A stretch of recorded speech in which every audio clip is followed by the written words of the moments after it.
Hello दोस्तों, Rana classes में आपका स्वागत है। तो आज की latest competitive exam job update बताऊंगा, तो इस वीडियो को शुरू से अंत तक देखें। पसंद आने पर लाइक, नए लोग सब्सक्राइब करना ना भूले।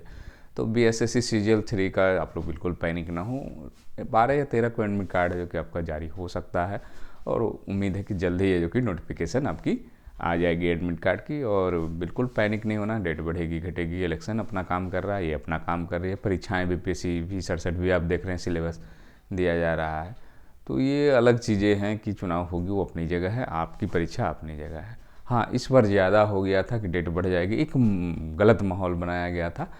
इससे पहले भी जो डेट बढ़ी थी तो उसमें इस तरह के माहौल नहीं थे और उतने ये नहीं थे कि आयोग को नोटिस निकालना पड़े। तो आप लोग समझ सकते हैं कि आयोग कितना परेशान हो गया होगा कि डेट बढ़ने को लेकर।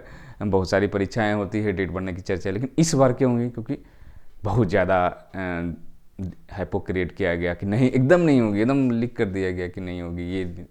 तो इस तरह से आप लोग बचें और आप लोग समझें कि कहाँ पर है जो कि खुद भी आप लोग ग्रेजुएट हैं, परीक्षा देने वाले बहुत सारे लोग, अच्छे रिजल्ट भी हो रहे होंगे। तो आप लोग समझें कि किस मकसद से बोला जा रहा है। तो आपको सबसे पहला कार्य ये है कि जब तिथि जो आयोग ने घोषित की और अभी एडमिट कार्ड की तैयारी चल रही है, ठीक है, आगे होगी नहीं होगी उसके आधार पर हम अभी से कह दें कि मार्च में भी परीक्षा नहीं होगी, ये 2024 में परीक्षा होगी, ये कोई तर्क नहीं हो। और संजोग से ऐसा हो भी जाए, मान लीजिए कि ऐसा हो गया कि 24 में ही होगी कोई, तो कहें कि हम सही हैं, तो ये तो गलत बात है।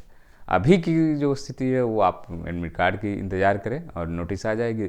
उसके बाद भी अगर परीक्षा कैंसिल, तो फिर लोग कहेंगे कि मेरी बात सही होता है। ऐसी बात नहीं होती, तब तो बेचारा लड़का मारा जाएगा। कितना उसको, उसकी जो पढ़ाई की जो सुस्ती हुई इसके कारण कि तिथि बढ़ जाएगी, वो छोड़ दिया, क्योंकि आदमी विश्वास कर लेता है। तो आप लोग इस सब से बचें और इंतज़ार करें कि जल्द ही आपको नोटिस जारी हो जाएगी। उसके बाद आते हैं आज की जो खबरें हैं। अगले साल 2023 में पुलिस महकमे में 75,000 पदों पर बहाली होगी। सिपाही से लेकर दरोगा और विभिन्न संवर्गों की बहाली प्रक्रिया शुरू हो जाएगी। इसको लेकर शुक्रवार को पुलिस मुख्यालय में बैठक भी हुई। 75,000 पदों को सृजित करने की प्रक्रिया शुरू कर दी गई। इतनी बड़ी संख्या में पुलिस की बहाली के बाद ट्रेनिंग सेंटर रहने की व्यवस्था, अन्य आधारभूत संरचनाएं शुरू कर दी गई। प्रत्येक जिले में भू संपदा का गठन किया जाएगा। इसका मतलब हो गया कि ये जो है आपको यहाँ पर, जैसा कि आपने देखा कि 23,000 दरोगा और भी जो सूची थी 75,000 में, तो दरोगा का जो भी पद है वो ट्रेनिंग सेंटर भी बढ़ गया है। ट्रेनिंग सेंटर में 2 से 2,500 ही हैं जो कि ट्रेनिंग होती है दरोगा की। और बिहार पुलिस की तो आप जान रहे हैं 6500 की चल रही है, विज्ञापन निकालने की तैयार, और भी सीटें बढ़ सकती हैं। तो ये है। फिर क्या, कुछ साल में बिहार में पुलिस में होंगे 2,04,000 के पुलिसकर्मी। 10,459 पुलिसकर्मियों को नियुक्ति पत्र देने के साथ ही पुलिस में आने वाले दिनों करीब 1 लाख पदों की नींव रख दी है। करीब 12 करोड़ की आबादी वाले राज्य की प्रति 1 लाख आबादी पर 170 मानक घोषणा के, और वर्तमान में करीब 1,08,000 पुलिसकर्मी हैं। तो इससे फ़ायदा क्या होगा कि ये जो सृजन होगा, आप सोच सकते हैं कि आप कह सकते हैं दरोगा का कहाँ डेट आया इसमें। तो ये ठीक है कि अभी हो सकता है देरी हो दरोगा की वैकेंसी, लेकिन भविष्य में क्या होगा कि ट्रेनिंग सेंटर अगर बढ़ेगी तो 23,000 अगर दरोगा आएगी तो आपको हर साल है जो कि दरोगा की वैकेंसी आएगी। जो माहौल बनाया जाता है कि दरोगा की वैकेंसी अब नहीं आएगी, कोर्ट के निर्देश, वो सारे खत्म हाँ हो जाएंगे। हाँ, ट्रेनिंग के कारण आप लोग भी समझ रहे हैं कि वो जब तक एक ट्रेनिंग कंप्लीट नहीं होगी तो दूसरी ट्रेनिंग एक ही जगह का, जब ट्रेनिंग सेंटर ही नहीं है तो ट्रेनिंग सेंटर भी बढ़ाया जा रहा है। तो कहीं ना कहीं ये दरोगा और जो सिपाही जो बहाली का इंतजार करते लंबे समय से, उनके लिए कम से कम अच्छी खबर है कि बिहार में भी वैकेंसी लंबे समय तक है जो कि कम से कम आएगी, और फिर रिटायरमेंट होगी तो खाली होगी, तो ये अच्छी खबर है। उसके बाद आते हैं राज्य के मेडिकल कॉलेजों में 9,000 पदों पर की जाएगी बहाली, शुरू हुई प्रक्रिया। तो स्वास्थ्य विभाग राज्य के मेडिकल कॉलेज अस्पतालों सहित कुछ अन्य विशेषज्ञ अस्पतालों में करीब 9,000 अतिरिक्त चिकित्सकों की नियुक्ति की प्रक्रिया में जुट गया है। स्वास्थ्य विभाग द्वारा मेडिकल कॉलेजों में अस्पताल, फिजियोथेरेपी कॉलेज अलावा कुछ अन्य अस्पताल भी पद बनाए गए हैं। चरणवार नियुक्ति प्रक्रिया शुरू हो रही है। 702 डेंटल हाइजिनिस्ट की प्रक्रिया भी अंतिम चरण में है। PMCH पर भी 229 पदों पर है जो कि नियुक्ति होगी। PMCH में शुरू हो गया है, आवेदन लेने की तैयारी किएगा। गायनोकोलॉजिकल है, ऑन्कोलॉजी, और भी जो है फिजिक्स विभाग में शैक्षणिक व गैर शैक्षणिक पद। उसी तरह समस्तीपुर व पूर्णिया मेडिकल कॉलेज अस्पताल में जो कि 846 पदों पर बहाली जो कि होगी। और ये अग्नि का जो कि है फायरमैन पुलिस का जो कि रिजल्ट है जो कि कल जारी कर दिया गया। 2380 में 880 महिलाएं भी हैं जो कि शामिल हो गई है। उसके बाद आते हैं और कहाँ वैकेंसियाँ जो हैं वो संभावनाएं हैं उसको देखते हैं। ये जो है खबर है जो कि थोड़ा सा आप लोगों को लगेगा कि देरी हो रही है। तो हाई स्कूलों में 1.22 लाख पदों पर जून तक और प्रारंभिक स्कूलों में 80,000 पदों तक अक्टूबर तक आएगी वैकेंसी। तो बहुत सारे लोग इंतजार कर रहे थे कि 7वां चरण जो है वो जनवरी, फरवरी या मार्च में आएगी, लेकिन अब इसमें भी डिले हुई। कारण क्या है देखते हैं। तो प्रारंभिक स्कूलों, हाई स्कूलों में 2 लाख से अधिक पदों शिक्षकों की भर्ती, अभी और लंबा इंतजार करना पड़ेगा। शिक्षक भर्ती के लिए वैकेंसी अगले साल ही आएगी। उच्च और उच्चतर माध्यमिक 1.22 लाख शिक्षकों की भर्ती के लिए वैकेंसी जून 2023 तक आने की उम्मीद है। प्रारंभिक स्कूलों में 80,257 शिक्षकों की भर्ती के लिए वैकेंसी अक्टूबर के बाद आएगी। शिक्षक भर्ती व स्थानांतरण नियमावली का ड्राफ्ट लगभग तैयार है। नई नियमावली के आधार पर ही 7वें चरण के तहत शिक्षकों की बहाली होगी। अभ्यर्थियों से सेंट्रलाइज तरीके से ऑनलाइन आवेदन लिए जाएंगे। शिक्षक भर्ती नियमावली मामले में शुक्रवार को शिक्षा मंत्री प्रोफेसर चंद्रशेखर ने विभागीय अधिकारियों के साथ समीक्षा की। शिक्षक नियुक्ति में मामूली बदलाव किए जा रहे हैं। नियोजित शिक्षकों का स्थानांतरण नीति भी है जो कि पुरुष शिक्षकों के लिए सुविधाजनक बनाया। पहले महिला और दिव्यांगों शिक्षकों को माना जा रहा था कि बहाली प्रक्रिया नए सिरे से कवायद के बाद इसमें अंत तक है जो कि नियमावली को स्वीकृति मिल जाएगी।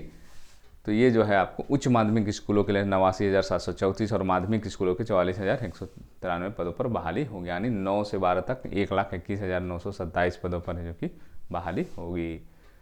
तो ये जो है सेंट्रलाइज तरीके से जो कि तैयारी किया जा रहा है। बीएसएससी से लिया जाएगा कि बीपीएससी से, ये आगे है जो कि पता चलेगा। इन क्यों देरी हो रही है, तो 7वें चरण शिक्षक भर्ती नियमावली को अभी तक कैबिनेट की मंजूरी नहीं मिली है। हाई स्कूलों में शिक्षक भर्ती के लिए वैकेंसी पहले एसटीईटी का आयोजित होना है। कॉमर्स का रिजल्ट आने के बाद ही वैकेंसी निकलेगी। अगस्त में जो कि राज्य में जो कि बदलाव के कारण है जो कि शिक्षक नियुक्ति नियमावली नए सिरे से समीक्षा की। 6ठे चरण के कुछ अभ्यर्थी काउंसिलिंग अभी भी बाकी थी। ये सब कारण है जो कि आपकी वैकेंसी देरी होगी। तो मतलब जो है आपको इसमें जो है जून में है जो कि हाई स्कूल वाला आएगा और प्रारंभिक स्कूलों में 80,000 पदों पर है जो कि आपको मतलब 2 लाख पदों पर बहाली है जो कि अगले साल है जो कि आएगी। उसके बाद आते हैं दूसरी खबरें। कल है जो कि बीपीएससी ने क्या बदलाव हुआ है तो देखते हैं। बीपीएससी ने पहली बार जारी किया मुख्य परीक्षा के प्रश्न फिक्स फॉर्मेट, बताया किस सेक्शन में किस तरह के पूछे जा सकते हैं प्रश्न। तो बीपीएससी ने शुक्रवार को 67वीं संयुक्त मुख्य प्रतियोगिता परीक्षा पहली बार फॉर्मेट जारी किया गया। इस फॉर्मेट में सिविल इंजीनियरिंग और मानव शास्त्र छोड़ अन्य सभी विषय एक फॉर्मेट होंगे। इनमें सिलेबस के अलग अलग भागों पर आधारित 6 प्रश्न आएंगे, जिनमें पहला व चौथा प्रश्न लघु उत्तरीय होगा। पहले प्रश्न के सभी प्रश्न सेक्शन 1 से होंगे, जबकि चौथे प्रश्न के सभी लघु उत्तरीय प्रश्न सेक्शन 2 से होंगे। प्रश्न संख्या 2 व 3 वर्णनात्मक होंगे, जिनमें हर प्रश्न के विकल्प के रूप में एक प्रश्न होगा। इनमें दोनों प्रश्न विकल्प समेत एक सेक्शन होंगे। प्रश्न 5 और 6 के 2-2 विकल्प, ये 2 प्रश्न समेत सेक्शन 2 और इनमें हर एक उत्तर देना पड़ेगा। तो ये जो है आपको सिलेबस है जो कि चेंज किया गया है। हालांकि परीक्षा है जो कि काफ़ी जल्द है और छात्रों को है जो कि तुरंत ही इसके अनुसार है जो कि तैयारी करना पड़ेगा। हालांकि उनको तो क्वेश्चन पढ़ना, लेकिन पैटर्न समझने के लिए थोड़ा सा इनको समझना पड़ेगा।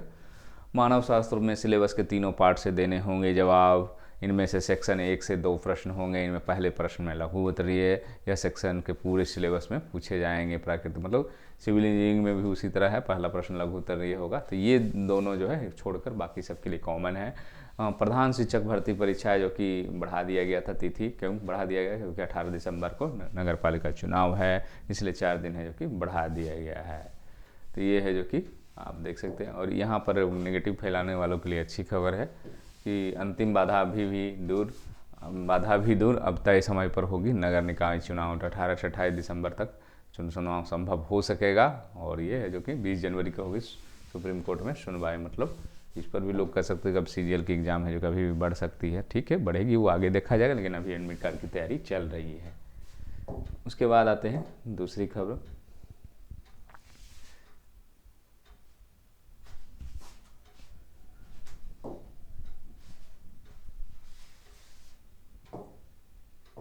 एसटीईटी के लिए जो कि 2 फरवरी से आवेदन लेना, 6 से 23 अप्रैल तक होगी इसकी परीक्षा। और शिक्षक पात्रता परीक्षा तिथि जारी कर दी, 24 अप्रैल से 2023 तक है जो कि परीक्षा होगा। और ऑनलाइन है जो कि परीक्षा होगी। आवेदन 14 फरवरी तक कर सकते हैं। एसटीईटी का एडमिट कार्ड 24 मार्च को जारी होगा। परीक्षा के बाद है जो कि मई में आपत्ति दर्ज करा परीक्षा फल जून 2023 में होगा। डीएलएड संयुक्त प्रवेश परीक्षा का भी फॉर्म है जो कि आपको 13 से 20 मार्च तक 16 जनवरी से फॉर्म भराएगा। 13 से 20 मार्च तक परीक्षा। 307 कॉलेज और 30,700 सीटों पर है जो कि होगा इसमें एडमिशन। अब आते हैं अगली खबरों पर। अब जो है आपको 4 वर्षीय जो कि यूजीसी जो है वो कर रहा है कि आपको ग्रेजुएशन की जो विश्वविद्यालयों में शुरू होंगे जल्द 4 वर्षीय स्नातक पाठ्यक्रम। उच्च शिक्षा के क्षेत्र में जल्द ही कुछ बड़े बदलाव देखने को मिलेगा। इसके तहत विश्वविद्यालयों में 4 वर्षीय स्नातक पाठ्यक्रम है जो कि शुरू होंगे। यूजीसी ने लेकर अपनी तैयारी सोमवार तक इसे जो कि लॉन्च किया जा सकता है। विश्वविद्यालय और कॉलेजों से शुरू होने वाले छात्रों को किसी एक विषय में स्पेशलाइजेशन करने के साथ कभी भी छोड़ने और शामिल होने का भी विकल्प शामिल हो सकता है। प्रत्येक सेमेस्टर के लिए 20 क्रेडिट मिलेंगे। इसके अलावा यदि कोई छात्र 1 साल के भीतर अपनी पढ़ाई छोड़ेगा तो उसे सर्टिफिकेट मिला जो कि 2 साल में पुराना डिप्लोमा, 3 साल में यानी 6 सेमेस्टर 3 वर्षीय स्नातक की डिग्री मिलेगा, 4 वर्षीय तो उन्हें ऑनर्स की डिग्री मिलेगी, साथ ही 1 साल पोस्ट ग्रेजुएट प्रदान किया जाएगा। तो ये है जो कि संशोधन है जो कि किया जा रहा है और ये अच्छी पहल है कि आपको मौका। पहले क्या होता था कि आपने बीच में पढ़ाई छोड़ दी स्नातक की तो उससे क्या होता था परेशानी, आपकी डिग्री बेकार हो जाती थी, कोई काम का नहीं होता था। लेकिन अब जो है इसकी भी प्रक्रिया शुरू और ये अच्छी पहल है कि बहुत सारी परेशानियां होती है जो ग्रेजुएशन नहीं पूरा हो पाता था उनके लिए तो अच्छी खबर है। उसके बाद आते हैं 75 साल पूर्व बने 2 कानूनों डेंटिस्ट एक्ट 1948 तथा नर्सिंग काउंसलिंग एक्ट को ख़त्म किया जाएगा। इनकी जगह नए सरकार जो कि नया कानून लाएगी। नए डेंटल कमीशन बनाने का प्रस्ताव है जो कि किया गया है। इसी के तहत दंत चिकित्सा परिषद की स्थापना किया गया है। इसकी जगह नेशनल डेंटल कमीशन बिल 2022 लाने जा रही है और जिसमें नेशनल मेडिकल कमीशन की तर्ज पर नेशनल डेंटल कमीशन बनाने का प्रस्ताव है। नर्सिंग की शिक्षा के लिए भी अलग आयोग है जो कि 1947 को भी खत्म किया। इसकी जगह national nursing and midwifery commission विधेयक 2022 तैयार किया। इसमें भी नर्सिंग एंड शिक्षा नियमित और नेशनल नर्सिंग कमीशन। बता दें कि देश में 1000 से ज़्यादा नर्सिंग है जो कि कॉलेज हैं जिनमें हर साल लाखों छात्र छात्राएँ हैं जो कि पढ़ाई करते हैं।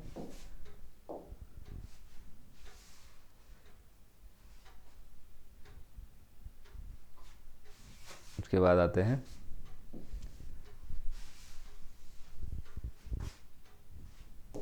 राज्य भर में जो कि राष्ट्रीय मिशन में नए साल को हेतु की तोहफा मिलेगा। झारखंड से है और आज में 3 और 5 वर्ष के अनुबंध सेवा जो पूरी कर चुके हैं इन्हें 5 से 10 एक्सपीरियंस बोनस है जो कि मिलेगा। और ये जो है आपको राष्ट्रीय स्वास्थ्य मिशन झारखंड के प्रशासकीय अधिकारी ने सिविल सेवा ने इस बाबत निर्देश भी जारी किया है। तो ये झारखंड से है कि आपको एक्स्ट्रा है जो कि मिलेगा।